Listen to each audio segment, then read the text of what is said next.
Good morning, dear students. Myself, Dr. Meenu Verma, Assistant Professor in the Department of BA, the Graduate School College for Women, Jamshedpur, a constituent unit of Kolhan University, Chaibasa. आज का यह lecture BEd की third semester की छात्राओं के लिए है। पिछली कक्षा में हमने समझा था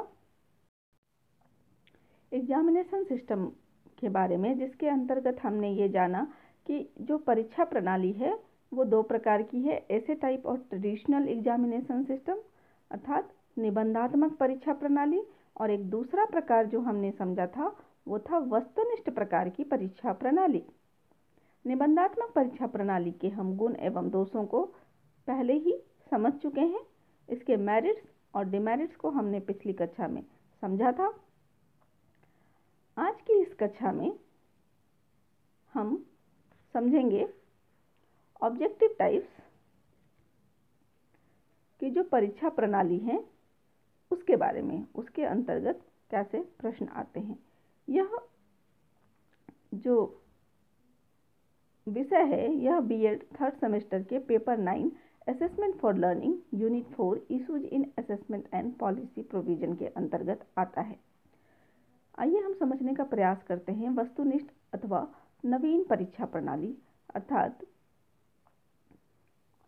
ऑब्जेक्टिव और new type of examination system. इस प्रक्रिया का प्रारंभ बर्नार्ड के द्वारा किया गया था, जो कि एक अमेरिकन थे। सबसे पहले यह परीक्षा प्रणाली अमेरिका में विकसित हुई और धीरे धीरे कई यूरोपियन कंट्री ने भी इस परीक्षा प्रणाली को अपने देश की परीक्षा प्रणाली में जगह दी। अब भारत में भी यह परीक्षा प्रणाली प्रचलित हो चुकी है। वस्तुनिष्ठ परीक्षा प्रणाली से तात्पर्य ऐसे परीक्षणों से है जिनकी रचना अध्यापक अपने अनुभवों के आधार पर शिक्षण उद्देश्य तथा अपेक्षित व्यवहारिक परिवर्तनों की पूर्ति हेतु करता है। इस प्रकार की परीक्षा प्रणाली में मुख्यतः दो प्रकार के प्रश्न आते हैं, रिकॉल या प्रत्यास्मरण टाइप।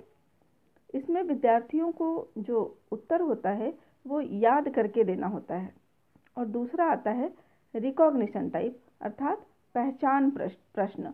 इसमें सवाल दिए होते हैं, उनके उत्तर भी दिए होते हैं और परीक्षार्थियों को सही उत्तर की पहचान करनी होती है। तो आइए समझते हैं कि ये दोनों प्रकार के प्रश्नों के अंतर्गत किस प्रकार के प्रश्न पूछे जाते हैं या किस प्रकार के प्रश्नों का निर्माण किया जाता है। Construction of objective type questions, वस्तुनिष्ठ प्रश्नों का निर्माण। इसके अंदर सबसे पहला टाइप जो हमने देखा वो था रिकॉल टाइप अर्थात प्रत्यास्मरण टाइप। रिकॉल का मतलब हुआ फिर से कॉल करना, फिर से याद करना। जो हमें पहले से याद है उसे हम फिर से याद करते हैं, और प्रत्यास्मरण जो हमारी स्मरण में पहले से है, हम पहले से समझ चुके हैं, उसे प्रत्यास्मरण करते हैं, फिर से याद करने की कोशिश करते हैं। और जो दूसरा प्रकार है वो है रिकॉल टाइप। तो पहले हम समझने का प्रयास करते हैं प्रत्यास्मरण टाइप के प्रश्न कैसे होते हैं। प्रत्यास्मरण टाइप के प्रश्न में जो पहला सवाल आता है वो होता है सिंपल रिकॉल टाइप। तो इसके अंतर्गत क्या आता है, साधारण पुनः स्मरण प्रश्न। इस प्रकार के प्रश्नों के उत्तर परीक्षार्थी को मात्र अपनी स्मृति के आधार पर देना होता है। वह पहले से ही याद किए उत्तरों का पुनः स्मरण करता है। जैसे उदाहरण के लिए मानिए कि अगर आपसे ये पूछा जाए सवाल कि अभी जो वैश्विक महामारी छाई हुई है ये कौन सी महामारी है, इस महामारी का नाम क्या है, तो इसका उत्तर देने के लिए परीक्षार्थियों को याद करना होगा कि उसका पूर्व ज्ञान क्या है, उसने किस महामारी का नाम सुन रखा है और उसमें से अभी जो वैश्विक महामारी 2019-20 में चल रही है उसका नाम क्या है। फिर वो याद करके प्रत्यास्मरण करके इस प्रश्न का जवाब देने में सक्षम हो सकता है कि हाँ अभी कोविड-19 की महामारी छाई हुई है। तो उसी प्रकार का प्रश्न अगर पूछा जाए कि अभी भारत के वर्तमान प्रधानमंत्री कौन हैं, तो इसका उत्तर देने के लिए परीक्षार्थियों को रिकॉल करना होगा, सिंपली रिकॉल करना होगा और साधारण भाषा में रिकॉल करके आपको ये समझना होगा कि याद करना होगा कि कितने प्रधानमंत्री भारत में हुए और अभी जो प्रधानमंत्री हैं उनका क्या नाम है। बस एक नाम उन्हें याद करना होगा कि हाँ श्री नरेंद्र मोदी अभी भारत के वर्तमान प्रधानमंत्री हैं, और विद्यार्थी याद करने के बाद अगर वो सही से याद कर पाता है तो वो उसका उत्तर दे पाएगा। ध्यान रखिए, अगर विद्यार्थी ने पढ़ाई नहीं की है, उसका पूर्व ज्ञान नहीं है, तो वो याद करके इन प्रश्नों का उत्तर नहीं दे पाएगा, क्योंकि उसके मेमोरी में वो प्रश्न का उत्तर होगा ही नहीं। तो वो कितना भी याद कर ले उसे कुछ याद नहीं आएगा। तो ये याद तभी आएगा जब विद्यार्थी ने उसके बारे में पूर्व ज्ञान अर्जित की हो, तभी वो याद कर पाना संभव है। रिकॉल टाइप के अंतर्गत जो दूसरा प्रश्न आता है वो है कंप्लीशन टाइप, रिक्त स्थान पूर्ति टाइप। आप सबों ने कई प्रकार की परीक्षाएं दी हैं और स्कूल से लेके कॉलेज तक इस प्रकार के प्रश्नों को हल किया है आपने। इस प्रकार के प्रश्न कथन के रूप में होते हैं, उसमें एक सेंटेंस दिया होता है जिसमें कोई सूत्र या कोई पद या कोई चिन्ह को मिसिंग कर दिया जाता है या छोड़ दिया जाता है। परीक्षार्थियों को उसे भरना होता है, रिक्त स्थान की पूर्ति करनी होती है, इसीलिए इसे रिक्त स्थान पूर्ति प्रश्न कहते हैं। इसको एक उदाहरण के द्वारा समझते हैं कि मान लीजिए कि सवाल ये पूछा जाए कि सवाल के रूप में एक आपको वाक्य दे दिया गया है कि मलेरिया खाली स्थान ब्लैंक के काटने से फैलता है। अब इस प्रकार के प्रश्न में क्या करना होगा, रिक्त स्थान को भरना है सही शब्द से, सही उत्तर से। जैसे ही सही शब्द या सही उत्तर इस रिक्त स्थान में लगा दिया जाए तो यह वाक्य कंप्लीट हो जाएगा। तो आप इस प्रश्न को हल कर ही पाए होंगे। इस प्रश्न में आपको लिखना होगा मलेरिया मच्छर के काटने से फैलता है, तो या काटने से उत्पन्न होता है, तो इसका सही जवाब क्या हो जाएगा, मच्छर। तो इसमें भी परीक्षार्थियों को रिकॉल ही करना होता है। परीक्षार्थी अगर पहले से इसके बारे में कुछ नहीं जानता तो वो नहीं पता लगा पाएगा, याद नहीं कर पाएगा कि खाली जगह पे कौन सा शब्द भरा जाएगा। इसीलिए ये रिकॉल टाइप के प्रश्न कहलाते हैं। प्रत्यास्मरण, प्रत्यास्मरण वस्तुनिष्ठ प्रश्नों के प्रकार में आता है और इसके अंतर्गत भी दो प्रकार हमने देखे, simple recall type and completion type, अर्थात साधारण पुनः स्मरण प्रकार के प्रश्न और रिक्त स्थान पूर्ति प्रश्न। आइए अब हम देखते हैं एक दूसरा प्रकार का प्रश्न जो वस्तुनिष्ठ प्रश्नों के प्रकार के अंदर आता है, वो है रिकॉग्निशन टाइप, अर्थात पहचान प्रश्न। इसमें हम पहचान करेंगे उत्तर की। जो परीक्षार्थी होंगे उसके सामने सवाल भी दिए होंगे और उत्तर भी दिया होगा, और विद्यार्थियों को क्या करना होगा, पहचान करना होगा सही उत्तर का। तो इसके अंतर्गत जो प्रश्न आते हैं वो है पहला मल्टीपल चॉइस, बहु विकल्प प्रश्न। ऐसे प्रश्नों में एक ही प्रश्न के कई संभावित उत्तर विकल्प के रूप में दिए रहते हैं, जिनमें से केवल एक ही उत्तर सही होता है। परीक्षार्थियों को यह सही उत्तर छांटकर दिए गए निर्देश के अनुसार लिखना होता है। आप सभी इस प्रकार के प्रश्नों को हल कर चुके हैं। इसमें क्या होता है कि प्रश्न दिया होता है और उसके 4 उत्तर दिए होते हैं, और उन 4 विकल्पों में से विद्यार्थियों को सही उत्तर की पहचान करनी होती है।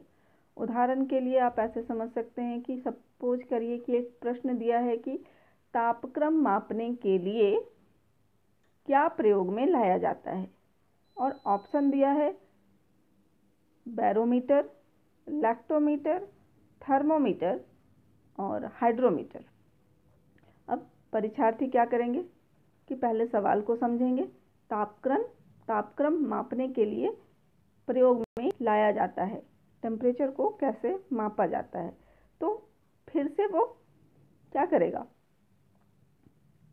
रिकॉग्नाइज करेगा। अब यहाँ आंसर को रिकॉल तो करना ही है और उसके बाद रिकॉग्नाइज करने के बाद उसको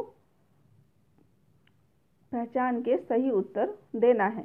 उसमें क्या करेगा, वो सही उत्तर को चुनेगा और सही उत्तर क्या होगा, थर्मामीटर। इस प्रकार के प्रश्नों की सबसे बड़ी सीमा यह है कि इन प्रश्नों के उत्तर देने से परीक्षार्थी अनुमान का सहारा लगा लेता है। अतः इन प्रश्नों में प्राप्तांकों के शुद्धिकरण के लिए कुछ सूत्र दिए गए हैं। उस सूत्र के आधार पर जो प्राप्तांक है उसको निकाला जाता है। इस प्रकार के प्रश्नों को और भी अधिक वैध बनाने के लिए जो सूत्र का प्रयोग किया जाता है वो होता है नेगेटिव मार्किंग। जी, आप सभी भली भांति परिचित हैं इस प्रकार की परीक्षा से कि ऑब्जेक्टिव टाइप क्वेश्चन दिए होते हैं। सही उत्तर के लिए आपको 1 अंक प्रदान किए जाते हैं और गलत उत्तर के लिए आपसे जो है 1/4 दैट इज 0.25% मार्क्स काट लिए जाते हैं। तो इससे क्या होगा, जो परीक्षार्थी होगा वो सोच समझ के उत्तर करेंगे। अगर उसने गलती से भी सही कर दिया है तो जब अब ये फॉर्मूला लगेगा सारे आंसर शीट पे, जैसे कि सपोज कि 25 क्वेश्चन बनाने के लिए कहा गया है, 25 में किसी विद्यार्थी ने 16 प्रश्न सही किए हैं जिसमें से उसने 9 प्रश्न गलत किया है। तो ये जाहिर है कि प्रत्येक प्रश्न में 4 विकल्प थे और किसी को उसने आता था और इसलिए सही बनाया और किसी को गलत बनाया। तो उसमें क्या होगा कि जो सही उसने गलती से भी बना दिया है तो और जिसको उसने गलत किया है तो उसके अंक यहाँ से काट लिए जाएंगे। इस तरह से मैनेज करने की कोशिश की जाती है कि मूल्यांकन सही प्रकार से हो, परीक्षार्थी अपने अनुमान का अधिक लाभ ना उठा सके। इसके लिए विकल्पों की संख्या अधिक रखनी चाहिए। सामान्यतः विकल्पों की संख्या 4 रखना अधिक सही माना गया है। ली के शब्दों में निर्णयों के परीक्षण हेतु बहुविकल्प प्रश्न एकमात्र साधन है। जो दूसरा प्रकार आता है रिकॉग्निशन प्रश्न के अंदर, वो होता है true false type of question, असत्य प्रकार के प्रश्न। इस प्रकार के प्रश्नों में कुछ कथन दिए होते हैं जो सही भी हो सकते हैं और गलत भी हो सकते हैं। परीक्षार्थियों को यह देखना होता है कि दिया गया कथन सही है या गलत है। सही उत्तर पर सही निशान लगाना होता है और गलत उत्तर पे गलत का निशान लगाना होता है। तो जैसे कि कोई शब्द है ट्रू और फॉल्स, उसमें से परीक्षार्थियों को पहचान करना होता है कि कौन सा सही है, ट्रू होगा या फॉल्स होगा। तो इस प्रकार के प्रश्न में हमेशा एक सवाल दिया होगा, एक स्टेटमेंट दिया रहता है, वो स्टेटमेंट ही प्रश्न होता है। तो उस स्टेटमेंट की पहचान करनी होती है कि वो जो स्टेटमेंट है, वो जो वाक्य है, वो जो प्रश्न है वो सही है या गलत है। एग्जाम्पल के लिए हम देखते हैं कि मान लीजिए कि एक प्रश्न के तौर पे एक वाक्य दिया हुआ है कि पौधों की वृद्धि के लिए सूर्य का प्रकाश आवश्यक है। ठीक है, पौधों की वृद्धि के लिए सूर्य का प्रकाश आवश्यक है। अब परीक्षार्थियों को इसमें से चुन कर लिखना होगा कि ये ट्रू है या फॉल्स है, सही है या गलत है। तो जिस तरह से निर्देश दिए होंगे सवाल में कि सही का निशान लगाए या सर्कल करें, तो अगर सही है तो ट्रू में सर्कल करना है और फॉल्स है तो फॉल्स में सर्कल करना है, या सही है तो सही में सही का निशान लगाना है, गलत है तो गलत में सही का निशान लगाना है। तो ये true false type of question को आप समझ गए होंगे। नेक्स्ट जो इसके अंतर्गत आता है रिकॉग्निशन टाइप क्वेश्चन में, वो है मैचिंग टाइप क्वेश्चन। अर्थात इसमें क्या करना होता है, मिलान करना होता है। किसका मिलान करेंगे? इस प्रकार के प्रश्नों में 2 स्तंभ दिए होते हैं। एक बायां स्तंभ में अधूरा प्रश्न होता है और दाएं तरफ का जो स्तंभ होता है उसमें जो अधूरे प्रश्न होते हैं उसका उत्तर दिया होता है। The matching exercise is particularly well adopted to testing in who, what and when type of situations or for naming and identifying abilities। इस प्रकार के प्रश्नों में 2 स्तंभ दिए होते हैं और उसका हमें पेयर बनाना होता है, सही मिलान करना होता है। तो इसमें क्या होता है, यहाँ ये भी ध्यान रखा जाता है कि जो कॉलम ए है जिसमें प्रश्न पूछे गए हैं वो होमोजीनस प्रश्न हो, एक ही प्रकार के प्रश्न हो। ऐसा नहीं कि एक प्रश्न किसी दूसरे चैप्टर से, दूसरा प्रश्न किसी दूसरे चैप्टर से। इससे क्या होगा, विद्यार्थियों को मिलान करना आसान हो जाएगा, उसमें कोई कन्फ्यूजन नहीं होगा, तो इससे फिर सही मूल्यांकन नहीं हो पाएगा। तो इस प्रकार के प्रश्नों को और अधिक वैध बनाने के लिए एक प्रणाली यह भी अपनाई जाती है कि जो कॉलम बी होता है जिसमें उत्तर लिखे होते हैं, उसमें कॉलम ए में जितने प्रश्न होते हैं उससे अधिक उत्तर दे दिए जाते हैं। अर्थात कुछ उत्तर ऐसे होते हैं जिनका किसी भी प्रश्न से कोई लेना देना नहीं होता। तो वैसे में अगर विद्यार्थियों का पूर्व ज्ञान सही नहीं है तो वो सही पहचान नहीं कर पाएगा और जिससे यह परीक्षा वैध हो जाएगी। इस प्रकार के क्वेश्चन वैध हो जाएंगे। एग्जाम्पल के लिए हम समझते हैं कि अगर कॉलम ए में दिया हुआ है भार, आयतन, घनत्व, लंबाई, ठीक है। कॉलम ए में लिखा है वेट, वॉल्यूम, घनत्व, डेंसिटी और लेंथ। तो ये एक सवाल है, 4 सवाल है आपके पास। अब आप बोलेंगे इसमें सवाल क्या है, तो जब हम इसके उत्तर पे जाएंगे कॉलम बी में तो हमें समझ में आ जाएगा कि सवाल क्या था।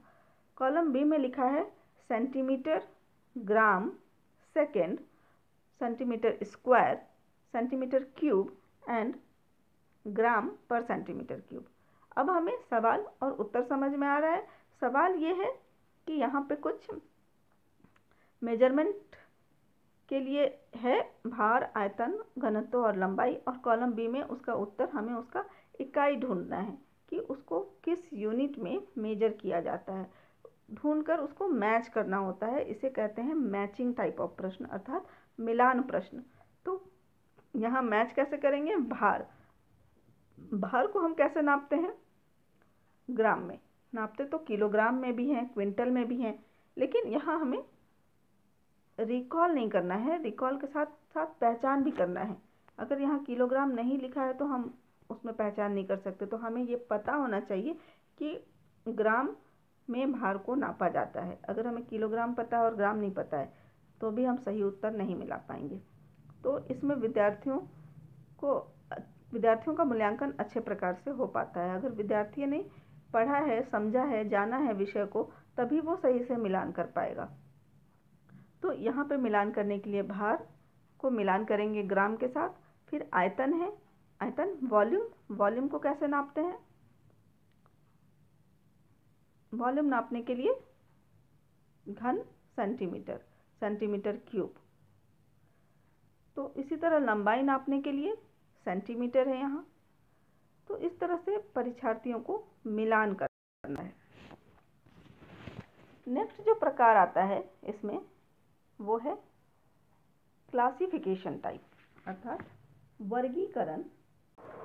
वर्गीकरण प्रश्नों के अंतर्गत, अर्थात क्लासिफिकेशन टाइप के जो प्रश्न होते हैं उसके अंतर्गत परीक्षा में कुछ ऐसे शब्दों या वस्तुओं का समूह परीक्षार्थियों के समक्ष रख दिया जाता है जिनमें से केवल एक ही बेमेल होते हैं, असंगत होते हैं।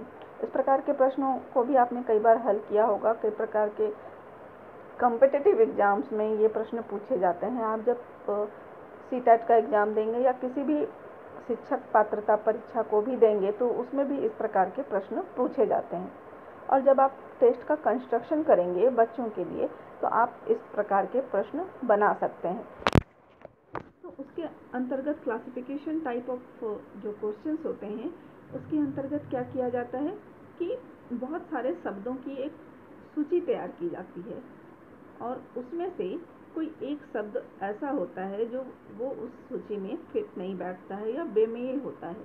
वो सूची विद्यार्थियों को खुद अपने पूर्व ज्ञान के आधार पर बनानी होती है। सपोज एग्जाम्पल के लिए समझिए कि अगर एक सवाल दिया है जिसमें बहुत सारे शब्द दिए हैं, आपके पास एक शब्दों की सूची है जो प्रश्न में दिए हैं, वो है प्लेग, कोविड-19, फ्लू, मलेरिया। ये 4 शब्दों की सूची आपको दी हुई है। इसमें से आपको ऑड मैन आउट करना है, मतलब वो जो शब्द दिए गए हैं उसमें से 3 एक कैटेगरी का है और एक किसी अलग कैटेगरी का है जो तीनों के साथ फिट नहीं बैठता है। तो आपको इसमें से अलग करना है। कैसे अलग करेंगे? अब आपको सवाल दिया गया है प्लेग, कोविड-19, फ्लू और मॉस्किटो। तो यहाँ पे आप कैसे किसे अलग करेंगे? सोचिए। प्लेग क्या है? एक बीमारी है, महामारी थी किसी समय में, इस पे कंट्रोल पा लिया गया। कोविड-19 क्या है? ये भी एक महामारी है जिससे अभी हम सभी जूझ रहे हैं और सामना कर रहे हैं, पूरा विश्व ही इसका सामना कर रहा है। अभी ये एक प्रकार की महामारी है जो पूरे विश्व में फैली हुई है, जिससे बचने का हम प्रयास कर रहे हैं और अपने अपने घरों में क्वारंटाइन में हैं अभी, और इससे निपटने का प्रयास कर रहे हैं। और फ्लू क्या है? फ्लू भी एक बीमारी है, ये भी एक समय में एक महामारी की तरफ फैली थी जिस पे कंट्रोल पा लिया गया। आशा है कोविड-19 पे भी जल्द ही कंट्रोल पा लिया जाएगा। और मॉस्किटो, ये क्या है? ये इंसेक्ट है, एनिमल है, जिसके इंसेक्ट के काटने से मलेरिया नाम की बीमारी होती है। तो ये मच्छर कोई बीमारी का नाम नहीं है। बाकी जो 3 यहाँ पे दिया हुआ है, जो फ्लू दिया है, कोविड-19 दिया है, प्लेग दिया है, ये तीनों एक बीमारी, एक महामारी का नाम है। और मच्छर ऑड है, वो इंसेक्ट है, जिसके काटने से बीमारी होती है, वो खुद कोई बीमारी नहीं है।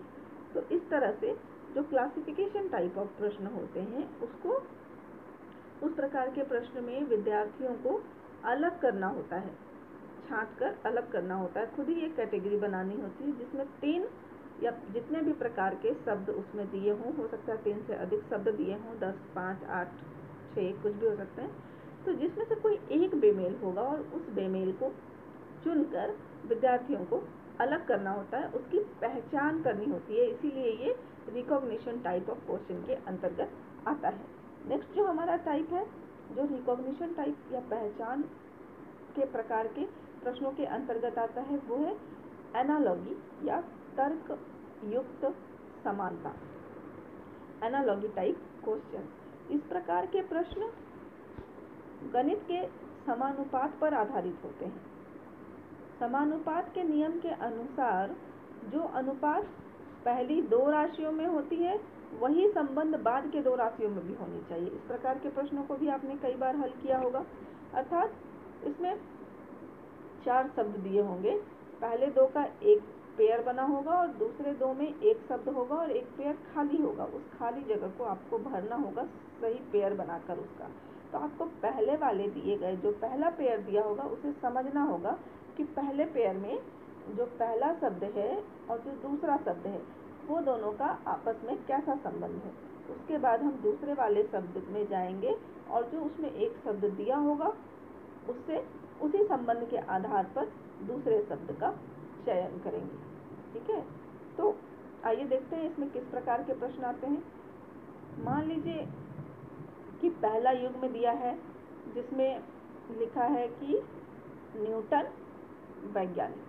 ठीक है, 2 शब्द दिए हैं, न्यूटन और वैज्ञानिक। तीसरा शब्द हमारे पास लिखा हुआ है रविंद्रनाथ टैगोर। अब आगे की जगह खाली है, तो उस खाली जगह पे परीक्षार्थियों को क्या भरना होगा? पहले उन्हें पहले युग्म को समझना होगा कि वो दोनों युग में रिलेशन कैसा है, संबंध कैसा है। तो पहले युग में क्या दिया हुआ है? न्यूटन वैज्ञानिक। अर्थात न्यूटन जो कि किसी पर्सन का नाम है और उसके बगल में लिखा है वैज्ञानिक, अर्थात न्यूटन एक वैज्ञानिक थे। तो संबंध कैसा हो गया? उनके प्रोफेशन से संबंधित है कि न्यूटन क्या थे, क्या करते थे।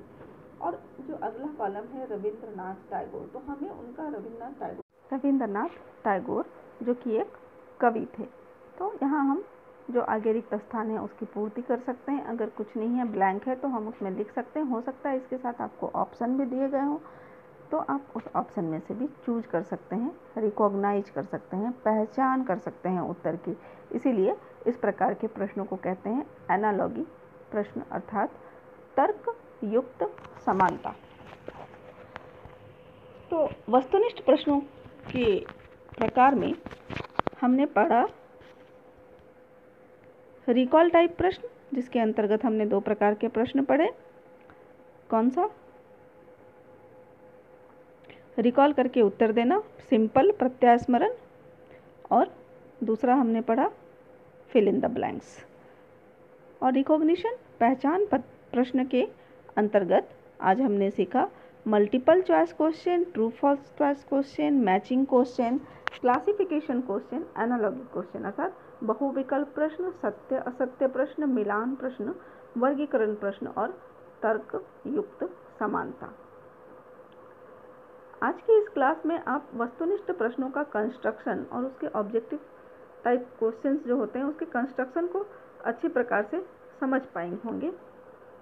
आगे की कक्षा में हम पढ़ेंगे वस्तुनिष्ठ परीक्षा प्रणाली के गुण। आशा है आज का यह वीडियो लेक्चर आपके लिए फ्रूटफुल होगा और आप जो भारत में प्रचलित परीक्षा प्रणाली है और वस्तुनिष्ठ परीक्षा प्रणाली में किस प्रकार के प्रश्नों का निर्माण किया जाता है इसको अच्छी प्रकार से समझ पाए होंगे और इस प्रश्नों के निर्माण में अब आपको कोई कठिनाई नहीं आएगी।